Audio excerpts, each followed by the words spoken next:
Fletcher, market report time. How are you? Yeah, good. Good, thank you. Lovely. Another Tuesday race day you're about to get into, so we'll get through it quickly. We had unadult racing at Scone on the week. It's not an adult track, but how do it was the third. Doomben and Caulfield would have held much more. Is that right? Well, from what I saw. Okay. Yeah. It's not a bad track to bet at, but still, it just doesn't resonate. It's a Friday track. Yeah, that's right. It's Good Friday. Yeah. And then Saturday it changes. People like Stewie Davidson, they tend to take the week off, but I suppose it's the time of year that a lot of the big players do tend to take the week off or have a bit of holidays, and why wouldn't you? Anyway, to talk about what happened at Scone, Spill the Beans was the first horse you wanted to mention. That was a bit of a go. One. It was a bit of a go. Nothing terrific, but if we have to talk about Scone, we'll talk about Spill the Beans, I guess. Yeah. $1.90 or $1.75, but it doesn't take much to do that, and was a little bit easy at the end, so not that much confidence. But of the first 5 races, that was the only one that I could spot that of any sort of substantial money was invested on. Probably one of the more interesting betting races, I suppose, from go to woe from when the prices first came out. I think it was Sports Bet that went up on the nominations in the Luskin Star Stakes. And they were even money clearly innocent. So whoever did their markets proved to be pretty well right. But it was the story of this horse's life, isn't it? Yeah, that's right. Of course, because we had the weird flux with weird flux in the championship, the bar plate time and all of that. So they've opened it up evens, and Music Magnate was second pick, Federal way out, and that sort of changed around. But it ended up starting favourite. It was a real interesting little. It was weird. Yeah, all the smarties were on Federal and so was the other Music Magnate. Music Magnate, but then late, just the general money just all came for Clearly Innocent on the exchanges and in the ring. And Clearly Innocent ended up being the best backed horse in the race. All right, so is that? I didn't see that coming either, but. Well, you said like the Smarties were on the other one. Is you saying because the strength probably wasn't there at Scone? Was there? And so there was. Did that give the opportunity for more public money to create a bit of a fluck change or a bit of a price change? I think a lot of top luck money went on Federal and Music Magnate, and therefore, what did Clearly Innocent get out to? I didn't. I got out to about 360 to 280 official. Yeah, so it's got out to a backable price because of the money for the other two. Everyone's come and seen who didn't like Federal and Music Magnate said, well, I wasn't going to bet. No, I'll bet 360 is a good price. But that was a good betting race, right? That was a good betting race. Yeah. I'll grant you that. Lovely, good. You're going to be happy to get back to Rose Hill on Saturday. Artistry in the mares race. It looked a real wide open race, but a lot of the time when we see these real wide open races, I think back to Rose Hill Saturday week ago. Then in the last, where the winner, whose name escapes me, was off the map where it looked high, wide, and handsome. Here was the same thing. They didn't get it right, but they really did come from Artistry. Yeah, $9 into $5.50 and hard to get at the end. Again. All right. It was half a. It was half a go. Half a go, I suppose. Nothing exciting. Not exciting. The winner itself, Hot Danish, was Danish Twist. Was $6 into $4.80. Again. There it is. There was a little bit of money here and there for it. And Kaepernick was backed in the last. Kaepernick and Furnaces. Look, because people, like we say, they love the last race. It's important. So people feel like they have to have a bet. So that was good money for Kaepernick and good money for Furnaces. That was decent. That was probably the best betting race of the day. All right. And Kaepernick won convincingly. All right, Raw Impulse. We've seen, I think the boys in Melbourne have spoken about, there's a decent team really laying the bejesus out of some of the favourites, and I thought they might come from it because I think the theory being that when the horses had a good performance the previous start, but then the tempo changes, it might have looked like a champion. They're willing to lay it the next start. Do they? That's the sort of the theory there. Have they got much money? They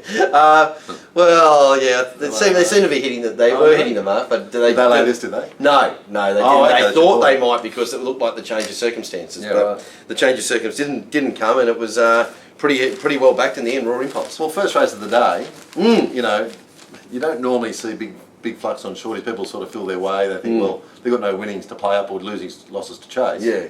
This went from $1.35 to $1.25. That's a serious go. Yeah, exactly, and especially I think it was it before midday or just might have been just after midday. Yeah, I think so. Yeah, but it was early to sort of let rip at that shorter price. I find if that was in the last race, then people would have really but it was. I think that's almost the biggest go of the day. Really? Yeah. So it wasn't just because it was the first race in the bookies. Well, it adds to it. Please just let me your way. But it was actually real serious money for it. Okay. Yeah, just absolutely declared and one like a good thing too.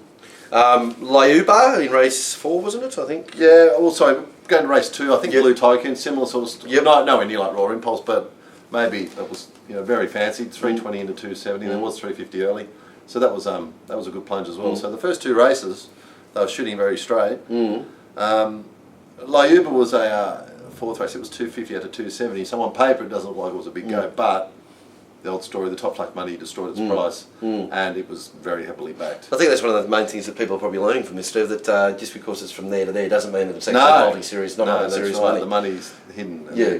But no, Lyuba was a big go. And for the rest of the day, Bassett, they that backed was a good go. Yeah. I mean, you saw the race. Still isn't out. Yeah. $6 in at 420. I know someone who took $7 on Thursday in the tab. A very good judge. Yep. 420 was hard to get at the end, and I know on all the exchanges went right off it. So Bassett was a big go. Brisbane again. race 2. There was another sneaky go here. This Freeze the Chargers. Freeze the Chargers. It went well, didn't it? I know. You rated it very. We loved it. What did you rate it? 7 to 4 or something, or thereabouts? And look, it was $4.80 in the morning, $5. Yeah. And everyone was coming for it. Again, the flux was 360 out of 380, but it was. Trust me, it was very whacked. Well, it's really 480 into 380. Yeah.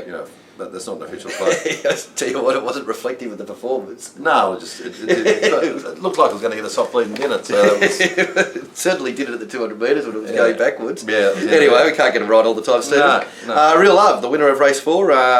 Just a good solid go. 290 to 260. Yep. Standard. They followed up with the Golden Horse. Your was it Tired Triolani? Yeah. That was heavily backed. As we've said before, Golden Horse in Brisbane can easily be that. Yep. And in the main race, what was the shape there? Dothraki and Japanisme. Yep. All the money for those 2. Malagira, neither here nor there. Nothing for Fell Swoop. Well, I think Fell Swoop is an interesting one to talk about when you talk about modelling and jockeys, and it's going to be very hard for the big joints like yourself to be bidding up on Jay Ford in a Group 1 race. Yeah. The computer programs are just going to say no, aren't they, to that? Yeah. So that's There's just no money for him. And the last in Brisbane, again McIntosh, huge go. Yeah. And 240 into 10 to 9 or 210, and again hard to get. And just never in doubt. One like Freeze the Chargers should have. Steve, your $20 service is up and rolling, of course. Betting all around the world with units and everywhere and all that. So Age has been going well. Age has been going very well. Yes, exactly. So Hong Kong on Saturdays. Let's sneak through. A few people miss Hong Kong on Saturday because it's sort of last race. I think we had 2 selections. They ran 1-2 and the Quinella paid 30 or 1 or something. Yeah, absolutely. You've got to be careful about Hong Kong because it's on channel 420 million. They've changed the name. When it's on a Saturday. They don't tell you when they've changed those Fletchdal channels. It just happens, yeah, exactly. It's good fun. You're all right because you've got 37 TVs here. Still got to find the right channel, though. I know. I mean, I'm the last with Hawkesbury and Scone. I've worked from home. And anyway, get Steve staff, whether it's the $99 service on Saturdays for Sydney and Melbourne or the $20 service, you will be a winner at the end of the day. Steve, thank you very much. Thank you. See ya.